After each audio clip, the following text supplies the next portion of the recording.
Study point में आपका स्वागत है। मैं रिशपाल सिंह आपके सामने हाजिर हूँ बीजीए व्यंजक टॉपिक लेकर। जैसा कि हम रीड लेवल 2 मैथ्स का सिलेबस शुरू किया है और उसके अंदर हम पहला टॉपिक घातांक पढ़ चुके हैं, जो आप वीडियो में देख सकते हैं। आज हम बीजीए व्यंजक टॉपिक शुरू करने जा रहे हैं। तो सबसे पहले देखिए बीजीय व्यंजक क्या होता है। उससे पहले हमें एक वर्ड जो है बीज या फिर इसको हम कह सकते हैं बीजीय राशि, ये क्या होती है। देखिए ये यूज कहाँ होती है और क्यों करती है। क्योंकि जैसा कि मैथ के अंदर जो है कुछ ऐसी समस्याएं होती है जिनको हम हल करते हैं और वो इनके बगैर हल, कुछ समस्या ऐसी होती है जो इनके बगैर हल नहीं होती है। कुछ कठिन सवाल होते हैं जिनको हल करने के लिए हम इन राशियों का सहारा लेते हैं। तो और इन राशियों से क्या है कि जो सवाल का सरलीकरण होता है वो बेहतर हो जाता है, यानी कि सवाल अच्छे से हमें समझ में और अच्छा प्रभाव सवाल के अंदर आ जाता है। तो कुछ राशियां हैं, जैसे कि अगर हम अंग्रेजी वर्णमाला या फिर हिंदी वर्णमाला के अक्षर लें, जैसे ए, बी और हम लेते हैं, और ये कै, ख, ग, ठीक है, या कुछ फिर संख्याएं, कुछ संख्याएं 1 2 3, जब इनका हम यूज करते हैं, इनको कहा गया है राशियां और इन्हीं को बीजीय राशि, इन्हीं को ही बीजीय राशि कहा गया है। ठीक है, यानी कि इन बीजांकों या बीजीय राशियों के सहयोग से हम क्या है कि कुछ गणित के सवाल जो है या उनकी समस्याएं जो हल करते हैं। तो ABC हुआ, XYZ, या फिर कै ख ग, या फिर कुछ नंबर्स 1 2 3 4 अंकगणित के संख्याएं। तो ये होगी आपकी बीजीय राशि। अब आपकी बीजीय राशि जो है इसके अंदर भी दो प्रकार की राशियां होती है, एक चर होती है, एक अचर होती है। देखिए चर राशि क्या होती है, चर इन्हीं को ही कहा गया है, जैसे A, B, C और X, Y, Z, यानी कि अल्फाबेट के जो अक्षर हैं, कै ख ग हैं, इन्हीं को ही चर राशि कहा गया है। क्योंकि चर का मतलब क्या होता है, जो बदलता हो, जो बदलता हो, यानी कि जैसे A की वैल्यू है, B की वैल्यू है, यानी भिन्न भिन्न परिस्थितियों के अंदर इनके जो चर है वो बदलता हो। एग्जाम्पल के तौर पर यदि हम जैसे एक व्यंजक ले लेता हूं मैं, जैसे 2x + 1 बराबर में अगर मैं ले लेता हूं ये 4, ठीक है, और इसी यहां पर एक व्यंजक दूसरा ले लेता हूं, जैसे x + 1 बराबर 2। तो ध्यान से देख सकते हैं हम कि यहां पर मैं 2 ले लेता हूं और यहां पर अपने 6 ले लेते हैं, ठीक है। और यहां पर अब देखिए ये दो व्यंजक हैं और दोनों में चर कौन सा है, x है, और इसमें भी चर x है। तो देखिए अगर यहां पर इस चर की वैल्यू निकालें, ठीक है, क्योंकि ये चर कौन से चर का मान यहां रखें कि बराबर में 6 बन जाए। तो आप देखिए कि यहां पर पहले हम 0 रखते हैं, 0 से नहीं आ रहा, 1 रखते हैं कि 2 एकम 2, 2 2 4, नहीं मारा 6, और यदि हम यहां पर 2 रखते हैं तो 2 दूना, अब ध्यान से देखिए यहां पर 2 2 4 + 2 बराबर 6।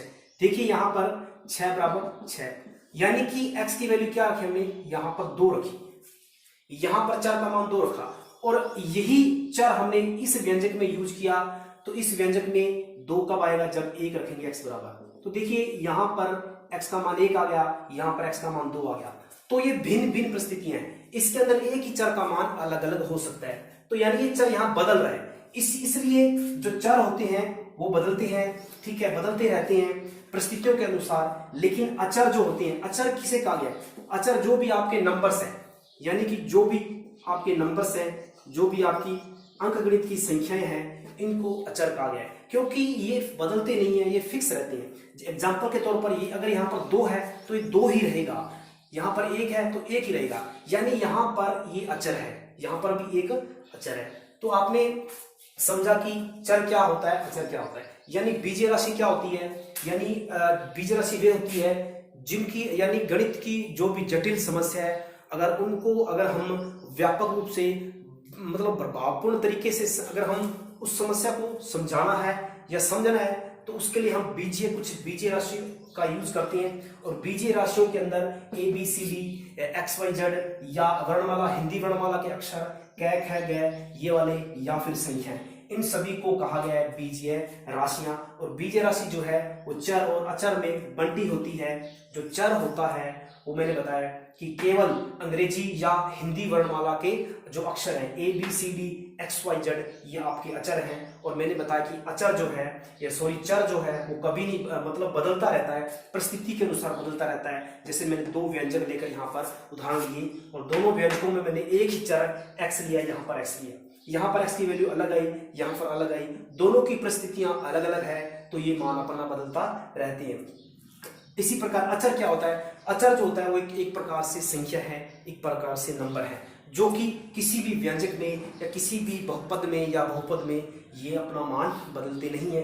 क्योंकि यहाँ पर दो है तो दो ही रहेगा, इसमें अगर आप जोड़ोगे एक तो वो एक भी अचर होगा।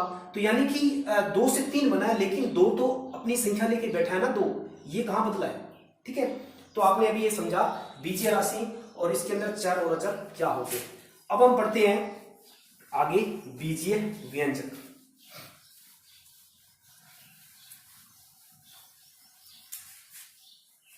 अब देखिए बीजीय व्यंजक के अंदर क्या होता है। इसके अंदर मैंने आपको पहले बता दिया कि कुछ बीजीय राशि होगी, उसके बाद में इसके अंदर हमने पढ़ा चर और अचर पढ़ा। और अब पढ़ेंगे पद। ये पद क्या होता है? टर्म्स, जिसको हम इंग्लिश में बोलते हैं टर्म्स। टर्म्स क्या होती है? देखिए आप यदि जो भी चर अचर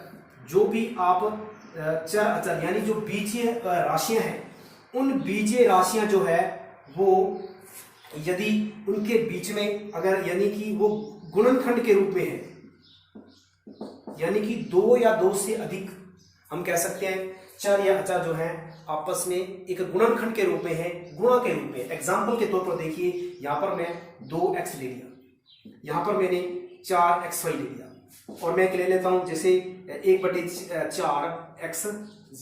देखिए यहाँ पर 2x, यहाँ पर 2 जो है वो बीजीय राशि है, यहाँ पर ये नंबर्स है और ये चर राशि है। तो देखिए ये दोनों ही क्या है? गुणा हो यहाँ पर। ठीक है, ये गुणा के रूप में है यानी गुणनखंड के रूप में है। ये देखिए 4 जो है 4xy, यहाँ पर x एक चर है, y भी एक चर है, 4 ये भी एक बीजीय राशि यानी कि एक अचर है, 4 कह सकते हैं। तो यहाँ पर देखिए ये गुणा में है। ठीक है, और देखो 1/4 ये भी एक संख्या है। ठीक है, और ये एक गुणा में है सभी ये चर राशियां। तो कह सकते हैं कि जो ये प्रकार से 2 या 2 से ज्यादा जो भी बीजीय राशि है अगर वो गुणनफल के रूप में है तो उनको